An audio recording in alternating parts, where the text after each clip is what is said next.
इत्तेफाकन मैं हिंदू घर में पैदा हुई, इत्तेफाकन मैं एक सवर्ण परिवार में पैदा हुई, इत्तेफाकन मैं ऐसे परिवार में पैदा हुई जो खुद पढ़ा लिखा था अंग्रेजी माध्यम में, इत्तेफाकन मैं अंग्रेजी माध्यम में पढ़ी लिखी हूँ और बोल सकती हूँ, और इत्तेफाकन मैं बॉलीवुड में की फिल्मों में काम कर चुकी हूँ। इसलिए शायद जिन लोगों ने उमर को उन्हीं केसेस में और बाकी साथियों को, मिलन को, अतर को और गुजवा बाकी लोगों को उन्हीं केसेस में अरेस्ट किया, उन्हें लगा कि शायद ये ज्यादा हो जाएगा।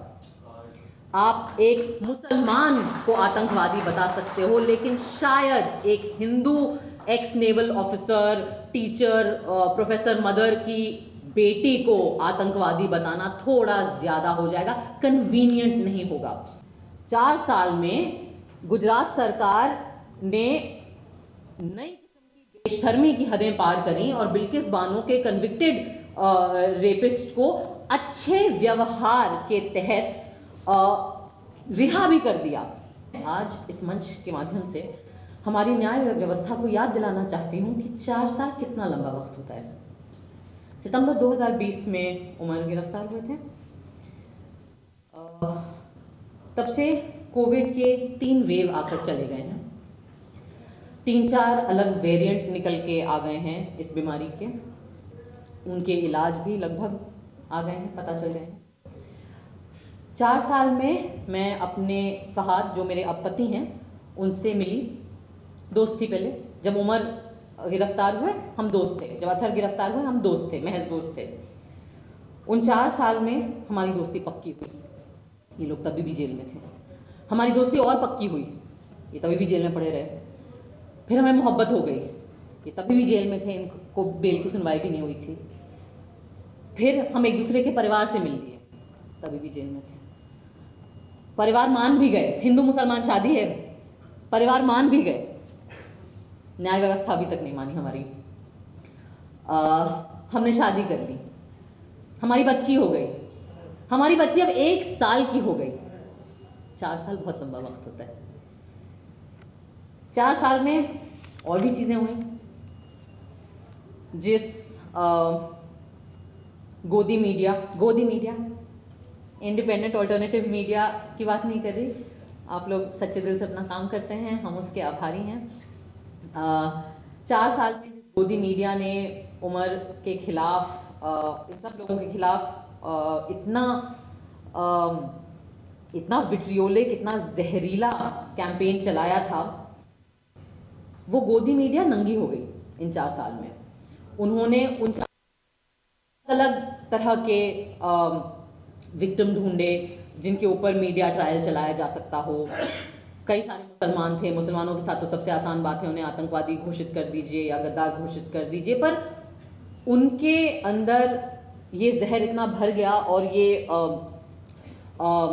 ब्लड लस्ट, मैं कहूँगी एक्चुअली वही शब्द होना चाहिए, कि ये जो भूख है एक तरीके से खून की, एक्चुअली वो इतनी आउट ऑफ कंट्रोल हो गई कि वो मुसलमानों को छोड़ के और लोगों पर भी आ गए, बॉलीवुड पर भी आ गए। रिया चक्रवर्ती भी मिल गई उन्हें, शाहरुख खान के बेटे को भी न बख्शा उन्हें, तमाम ऐसे लोग। लेकिन इस पूरी प्रक्रिया में हुआ ये कि इन 4 साल में वो भी नंगे हो गए।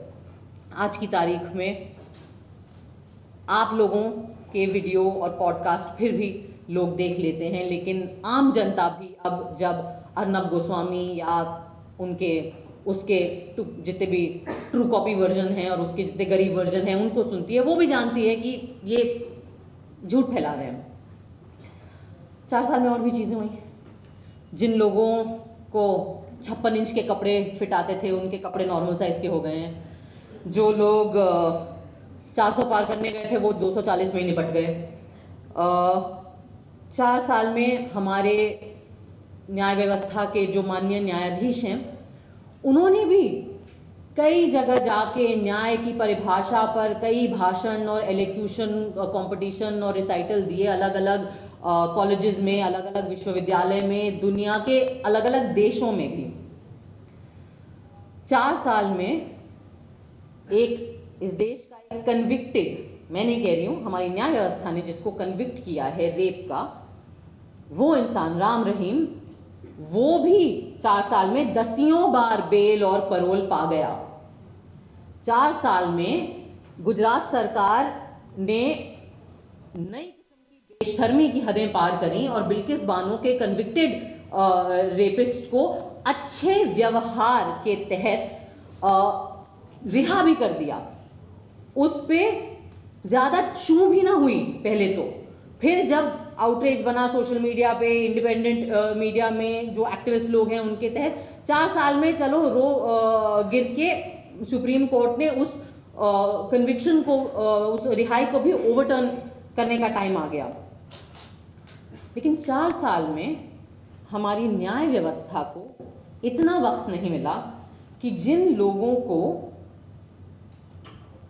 और खास करके वो चुनिंदा लोग, मैं उस पर भी आना चाहूँगी कि जिन लोगों को झूठे इल्ज़ामात तहत, और जो सबको पता है क्योंकि वीडियो एविडेंस है, आज की डेट में अलग अलग मीडिया पे काफ़ी सारा एविडेंस है, झूठे इल्ज़ामात के तहत गिरफ्तार किया गया, उनके खिलाफ, कई लोगों के खिलाफ ट्रायल भी उन्होंने शुरू करने का वक्त उन्हें नहीं मिला। मैं ये आज जो मेरी बातें हैं, मैं वो हमारे देश की न्याय व्यवस्था से इसीलिए करना चाहती हूँ क्योंकि इस रूम में जो लोग हैं वो तो आधे लोग तो परिवार वाले हैं, वो खुद पीड़ित हैं इस नाइंसाफ़ी के। बाकी लोग जो एक्टिविस्ट हैं उन बेचारों की तो जिंदगियां गुजर गई आवाज़ उठाते उठाते। पर मैं आज ये सवाल जो है और ये बातचीत एक दूसरे से नहीं, मैं आप लोगों के माध्यम से ये बातचीत हमारी न्याय व्यवस्था से करना चाहती हूँ।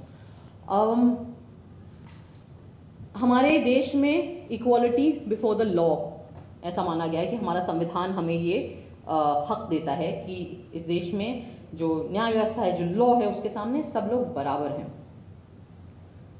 पर ये बातें सिर्फ ऐसे शब्दों में बोल के अच्छा महसूस कर लेना या ये मोटी मोटी किताबों में इसके ऊपर व्याख्या करना काफ़ी नहीं होता है।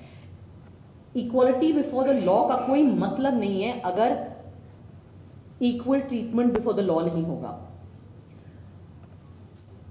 मैं आज आपसे एक बात शेयर करना चाहती हूँ, आई डोंट नो कितने लोगों को पता होगी। जिस केस में उमर जेल में है अभी, या वन ऑफ द केसेस जिसमें उमर जेल में है अभी, उस केस में कई पिटिशन दाखिल हुए थे, उनमें से 2-3 में मेरा भी नाम था क्योंकि जिस तरीके से CNRC में उमर अलग अलग जगह पे जा रहा था, हम लोग, कई लोग जा रहे थे अलग अलग जगहों पे भाषण देने और बात करने और अपनी राय रखने, हम भी गए, मैं भी गई थी। और मुझे याद है जिस तरीके से सब लोग सोशल मीडिया का इस्तेमाल कर रहे थे, हमने भी किया था। और जिस रात JNU पे अटैक हुआ था, मुझे याद है जनवरी 5 वो रात थी, और 5th या 6th, 5th आई थिंक है ना। और ऑब्वियसली मैं बम्बई में शूट करी थी, मुझे याद है। और मेरी माँ JNU में उस वक्त प्रोफेसर थी, अब वो रिटायर हो गई हैं, और मैं ऑब्वियसली बहुत परेशान थी। और मैंने कई ट्वीट करे लोगों को बताते हुए, क्योंकि JNU के स्टूडेंट्स हम लोगों को मैसेजेस कर रहे थे, वीडियोस भेज रहे थे, और मैं वो वीडियोस पोस्ट करके कह रही थी कि JNU में ये हो रहा है, सड़कों पे आइए, आप लोग सड़कों पे आइए, पीसफुल JNU के गेट पे आइए, वहाँ इकट्ठा होइए। तो जिस तरीके का क्लिप उमर का सर्कुलेट हुआ था, जिस पर फाइनली उसके ऊपर अरेस्ट हुआ, उस तरीके के मेरे ट्वीट्स को भी लिया गया था, और मेरा भी नाम कई पिटिशंस में आया। और जैसा कुणाल ने कहा, आई सपोज ये मेरे एक्सीडेंट ऑफ माई बर्थ जिसको कहते हैं, कि इत्तेफाकन मैं हिंदू घर में पैदा हुई, इत्तेफाकन मैं एक सवर्ण परिवार में पैदा हुई, इत्तेफाकन मैं ऐसे परिवार में पैदा हुई जो खुद पढ़ा लिखा था अंग्रेज़ी माध्यम में, इत्तेफाकन मैं अंग्रेज़ी माध्यम में पढ़ी लिखी हूँ और बोल सकती हूँ, और इत्तेफाकन मैं बॉलीवुड में की फिल्मों में काम कर चुकी हूँ। इसलिए शायद जिन लोगों ने उमर को उन्हीं केसेस में, और बाकी साथियों को, मिलन को, अतर को और गुजफा, बाकी लोगों को उन्हीं केसेस में अरेस्ट किया, उन्हें लगा कि शायद ये ज़्यादा हो जाएगा। आप एक मुसलमान को आतंकवादी बता सकते हो, लेकिन शायद एक Hindu x naval officer, teacher, professor mother की बेटी को आतंकवादी बताना थोड़ा ज़्यादा हो जाएगा, कन्वीनियंट नहीं होगा। हमारी मीडिया के लिए। उसमें शायद ऐसा हो सकता है कि आप जो झूठ, जो जहर फैलाते हैं वो लोग नहीं सॉलो करें बाकी उतनी आसानी से।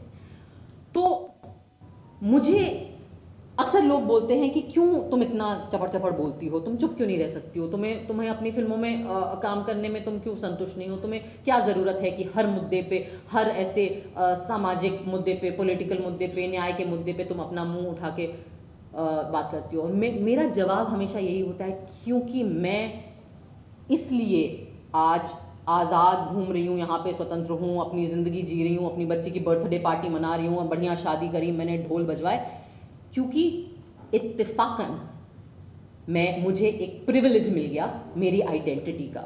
और वो जो मेरा प्रिविलेज है वो अब मेरी जिम्मेदारी है कि जिन लोगों को इत्तेफाकन, जिनके नाम मुझसे अलग हैं, या जो मुसलमान नाम है, या जो दलित नाम है, या जो माइनॉरिटी के नाम हैं, और उनके ऊपर अगर जुल्म हो, तो मुझे जो चीज़ जो मेरी रक्षा कर रही है, मेरी जिम्मेदारी है कि मैं उस प्रिविलेज के दम पर अपनी आवाज़ उनके लिए उठाऊं।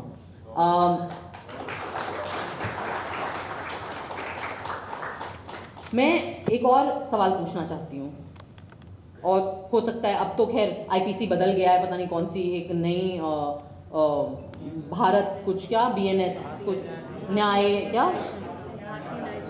भारतीय न्याय संहिता आ गई है। मैंने उसके पढ़े नहीं है क्या क्या उसमें रूल हैं, तो अब मुझे पता नहीं कि अगर अगली चीज़ जो मैं बोलूँगी उसमें कोई ऐसे कुछ केस बन जाएगा, बन भी सकता है। हमारे देश में आजकल कमाल तो ये है कि किसी भी बात पे केस बन सकता है और हो सकता है आपके ऊपर। मैंने कहीं पढ़ा था कुछ महीने पहले, और बोनो ने भी मुझे बताया था कि उमर की एक डेट आने वाली थी बेल की, और उसके पहले ही जो न्यायाधीश थे जिन्होंने सुनना था वो केस, उन्होंने अपने आप को रेक्यूज कर लिया। तो पहले तो मुझे समझ नहीं आया कि रेक्यूज क्या होता है। मैंने ये वर्ड पहले सुना नहीं था, तो मैंने उसको गूगल किया, और तो उन्होंने ऐसे अपने आप को निकाल लिया उसमें से कि नहीं, मैं नहीं समझता कि मैं काबिल हूँ कि मैं ये केस सुन सकूँ। क्यों काबिल नहीं हुआ? बड़ी पढ़ाई लिखाई करी होगी आपने जज बनने के लिए, कई सालों से आप आई एम अज्यूमिंग हमारे ही टैक्स के पैसों के तनख्वाह आ रही होगी आपको, हमारे ही टैक्स के पैसों से जो घर बनते हैं सरकारी, उनमें आप रह रहे होगे, हमारे ही टैक्स के पैसों से जो पर्क्स आपको मिले हैं उन पे आपकी ज़िंदगी कंफर्टेबल है। तो आपको क्यों ये हक है अपने आप को रिक्यूज़ करने का अपनी जिम्मेदारियों से? क्या ये हिंदुस्तान के नागरिकों के साथ गद्दारी नहीं है? हो सकता है आपको लगे कि मैं बहुत भारी भरकम शब्द इस्तेमाल कर रही हूं, लेकिन आपको नहीं लगता कि जिन लोगों को के हाथ में सत्ता दी गई है, हमारे एक जिन्हें, तो आपको नहीं लगता कि उस सत्ता की जिम्मेदारी आप पर बनती है? आपको नहीं लगता कि जो प्रिविलेजेस आपको मिले हैं अपनी पोजीशन की वजह से कम बेसिकली आपको सिर्फ इतना कहा जा रहा है कि आप अपना काम करें, आप केस पढ़ें, आप अपनी बुक्स देखें, आप अपना कॉन्स्टिट्यूशन देखें, आप जो भी आईपीसी डिसाइड करें, इसका आपको वक्त नहीं मिल रहा है। कपिल सिब्बल साहब ने कहा कि मुझे 20 मिनट दे दीजिए, आपको 20 मिनट नहीं मिल रहे हैं। माननीय प्रधानमंत्री के साथ आपको गणेश पूजा करने का बहुत वक्त मिल गया था, पर अपना काम करने के लिए 20 मिनट नहीं मिलते हमारे न्यायाधीशों को। एक जस्टिस थे, शायद उनका नाम बोपन्ना जी था, उन्होंने कहा मुझे 2 मिनट लगेंगे उमर का केस में वर्डिक्ट सुनाने में।